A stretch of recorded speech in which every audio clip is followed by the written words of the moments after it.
I'm here with the great and powerful Engin Terzi. Thanks for talking with me. Pleasure. So we are here in Romania, Constanta, as a part of WAL World Arm Wrestling Championship, and we're going to talk some arm wrestling. Yep. So how long have you been in the sport? Since 1991. Since 1991. About 28 years. Oh, that's almost 30 years. Yeah, almost. Yeah. So you have arm wrestled everywhere. You have had most of the titles on championships that you have competed on. You lived in USA for some time. Yeah. Yeah. I heard that a lot of USA guys learned about European arm wrestling from you. That you were going there and kicking their ass. I wouldn't say that way, but I pulled a lot, yeah. Yeah. You pulled a lot there, and even now you can find those old tournaments, and you looked as good as you look now, even then. So yeah. What was your best time for you? Like physically, how did you felt? The strongest you have ever been? Pound per pound, I think it was 1998 Egypt. 1998 Egypt. Egypt, yeah. Where I had the final with the Russian that has a win against Ruslan Babayev. It was Valery Gusso. In the final, I hold him and have pictures, and I even let him in winning position, like 1 centimeter away. Even played with him. Yeah, have a picture again, and then win from there. I was 60 kilo, but I was good, yeah. I was healthy and had very strong hands, yeah. So, you are, like, if you ask anyone who knows something about arm wrestling, we're not talking about new fans, but everyone will put you in top 5 greatest of all time. How does it feel? Do you feel like you are greatest of all time in top 5? I wouldn't want to comment about that one. You know, I if I would make a top 5 or top 10, I wouldn't consider myself. I wouldn't feel it is like humble. Yeah. And objective. I wouldn't feel. Yeah. So I would just let other people to decide it. But I have my own top 5 by excluding myself, not even putting in the judgment. I think John Brzezinski, Gaszewski. Gaszewski? Yeah, Gaszewski. Still competing? Yeah. He's gold, you know. Of course, he is limited now because he has so many injuries, you know. But still, you know, he still admires me by finding something that he can still do. While he is injured, he cannot hook, he cannot hit side pressure, but he can still do something, you know. That is why he is called professor, you know, because that is what is being what makes you best, you know. In the hard condition, you can still do something. You can find, not everyone can do that. People do something when they can't do that anymore, so they are done. You understand? Doing something else. Yeah, like John Brzezinski is the same way. Yeah. So probably Zolev. Yeah, probably Ruslan Babayev. Sporna. And let me think so that I wouldn't make mistake about this top 4. I think I am almost pretty sure. Yeah. The number 5, let me answer later. Okay, but all those guys, none of them are real heavyweights. Yeah, but for me, the Quality? big, yeah, of course, you know.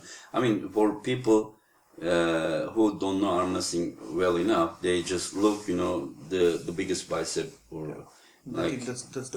Yeah, they go, oh, you understand. But when you know arm wrestling, and I don't think that, you know, it wouldn't be not humble way to say that, you know, I know arm wrestling, you understand, and people would agree probably about that at least. And when you look into the arm wrestling with the eyes that, you know, knows what they are seeing, so you look for the quality, you know. Like I look at the guys, but the only thing is, I can't say that like only quality. Like for example, Ruslan Babayev, you understand? Maybe not. Of course, he's a great arm wrestler. Yeah. But maybe not like so smooth in technical way, you understand? Or maybe Zolev is not that smooth, not like John Brzezinski, you understand? Or maybe they are not like technical masters like Gaszewski. But how can you ignore people, you know, who has been competing and near 20 years dominating, you understand? You cannot say that, you know, you are not the best because you are not as technical as John. In technical ways, there are better pullers probably than them. But I mean, what does technique do without any result? Without result and strength. Yeah. So yeah, I would agree that quality for us who love arm wrestling, who look at different things in the sport, not just the biggest guy. It's your list is very right, and I think you are on that list as well.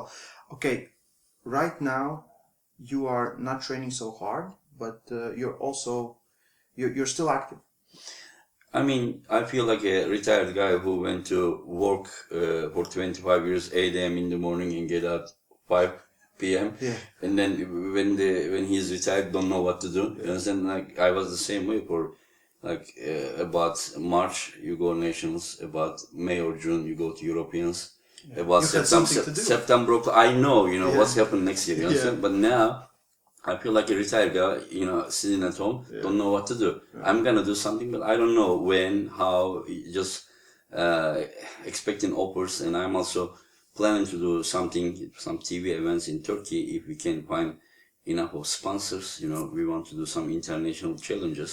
The TV is ready, looks like, but it needs some amount of money to bring the best pullers from their countries, their plane tickets and hotel and the prize money, and then the stage and the cameras and everything else. And so it is costly. So, but if we do it, I think that we will be successful. But because I see that Turkish people are interested in arm wrestling, I think it is because of our cultural thing that if you realize that many of the combat sports in the eastern, like Caucasus, you understand, like Georgia and Dagestan and Armenia, Azerbaijan, Turkey, around here, they love wrestling, all kind of strength sports.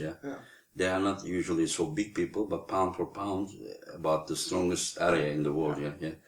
And I realized that last year, before we started this interview, we talked that we did the school competition in Turkey, 30,000 children, they competed, so it means that people are interested. When I pulled Arthur, I was told by the TV that 6.5 million people watched it, and we didn't advertise the event. In the last a few days, something else, and 6.5 million, and it was in the 54th program on all the TV channels. There are hundreds of Turkish TV channels. And it was the top 54th watched, you understand, on the list on that day. So it is really high. So the love from the viewers is also there. They just need to show the good parts of Yes. If we can start doing this regularly, and then we need to little bit touch to the nationalistic feelings too. You understand? When you do like two Turkish guys pulling each other, doesn't really touch people as like if Turkish guys versus, your country versus their country, you understand? So if we bring the love for arm wrestling together with the nationalistic feelings, you understand, a little bit, this is how we should do it, you understand? And then this is not our intention that we win against the world or something, but the public eyes, they are getting affected by it, because more attention, more popularity means more sponsor, more sponsor means bigger events, more money means more pullers from outside, so we can also help the world of arm wrestling, not only the Turkish arm wrestling community. This is what I think. So you already had a first event?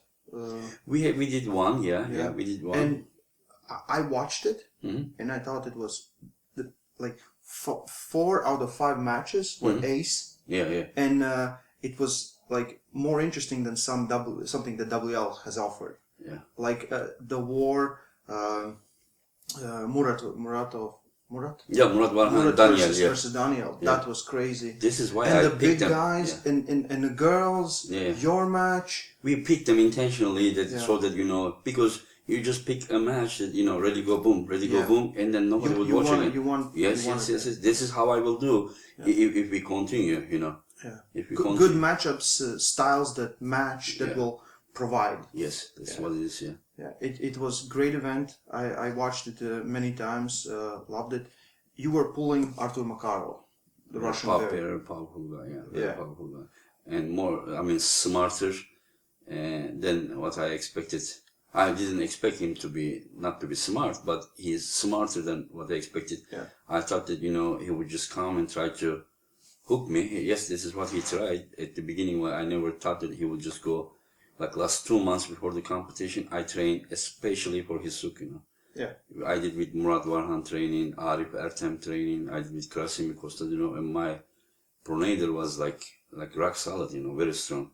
And then whenever the match started and he hit on my pronator, and then he couldn't move, I took his hand, I was like, okay, it's done now. Yeah. I won. Yeah. It was like all spring and the sun shining, everything, you know, the love songs, you know. And then I started hitting, he pulled his elbow back, and then it started raining, and then the snowing. Suddenly, everything just in like 2-3 seconds, like sweet dream became nightmare, you know, in 3 seconds. This is what it was, you know. I was like, oh yeah. And then I was like, oh no. Yeah, he called you. Yeah. He did the same exact thing that, you know, Mindaugas did. Maybe Mindaugas didn't beat me, but he for sure inspired him, you know, about alternative way to beat me. And Arthur was stronger than, not only stronger that way, but also I didn't train that way. I never thought that, you know, he would do that. He would do. Yeah, I thought he would just go and hook. Yeah. I was even thinking that, you know, if I can stop him, you know, halfway, if I stop him, I'm gonna beat him. But whenever he hit me, like, I mean, my arm didn't even move, my pronator didn't even move. I'm talking about first round. He hit me, and then, like, I didn't even really so much feel here. And I was like, yeah, I did a good job, you know, homework, you know, good homework. But teacher asked the question from where I didn't study.